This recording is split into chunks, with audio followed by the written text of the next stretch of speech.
There comes a moment in life when a person who has carried far more than they were ever designed to hold finally sits down, not because they're exhausted in the ordinary sense, but because something inside of them folds inwards, quiet and unseen. It might happen on a bed, a bus seat, the corner of a bathroom floor. The place doesn't matter. What matters is the collapse, the soft implosion of a heart that has spent years bracing for emotional impact. And if you've ever been that person, even once, then you know that breaking doesn't always sound like shattering glass or dramatic thunder. Sometimes it's a whisper. Sometimes it's the mind quietly admitting, I can't hold all of this anymore. People who have gone through too much recognize that moment instantly because they've lived it more times than they dare count, carrying weight that others can't see yet somehow sense in the pauses between their breaths.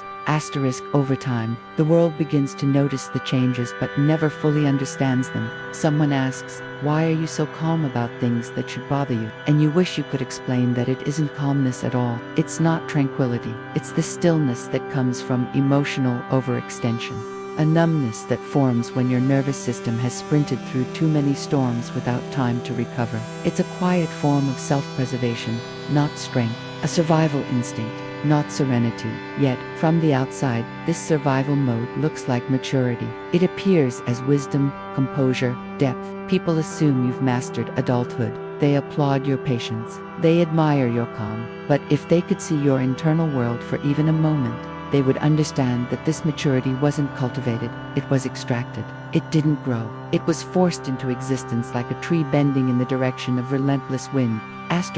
Psychologists call this emotional overcompensation. When someone has been overwhelmed too often, their mind rearranges itself in the only way it knows how, through anticipating danger that may not come, through preparing for disappointment long before there's any sign of it. And even when life becomes gentler, the body doesn't immediately believe it. The nervous system remembers what the mind tries to forget, responding to shadows as if they are storms. This is why the smallest tone shift makes your stomach drop, why silence feels like tension, and why your brain rehearses scenarios that will never happen. You aren't dramatic. You're conditioned. You're not broken. You're adaptive. People who've lived through too much carry an invisible curriculum. They know how to read rooms with the accuracy of someone decoding a secret language. They recognize the tremble behind someone's voice, the difference between a real smile and a polite one, the emotional climate of a moment long before anyone acknowledges it. They've learned to comfort others instinctively, yet rarely know how to ask for comfort themselves, because the idea of needing someone feels dangerous. Vulnerability feels like a risk, not a connection. And so they open themselves slowly, cautiously, revealing their inner world in fragments, rather than chapters, because life has taught them that emotional honesty must be negotiated, not given freely. But beneath their patience and insight lies a quiet exhaustion, not the kind solved by sleep or rest, but the exhaustion of someone who has been both the caretaker and the survivor for too long. Their strength is quiet, almost invisible, but steady. They keep showing up. They keep moving forward. They keep rebuilding themselves from the ruins of days they never talk about. And even with all this weight, they still find room to love deeply. Notice the smallest kindnesses and carry compassion that feels older than their years. Because people who have gone through too much don't love carelessly. They love with a sincerity forged in pain. They understand others because they have been forced to understand themselves.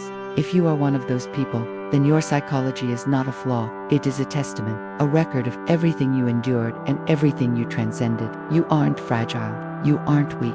You are emotionally evolved in ways the world rarely recognizes. And the very depth that once came from survival is now becoming your quiet power, your inner lighthouse guiding you into a future far gentler than your past. Before you go, let me ask you this. Do you recognize yourself in this story? Do these patterns feel familiar in your own life? If they do, you're not alone. Share your thoughts in the comments. And if you found meaning in this video, don't forget to like, subscribe, and join us again for more deep, reflective storytelling. Your voice matters here.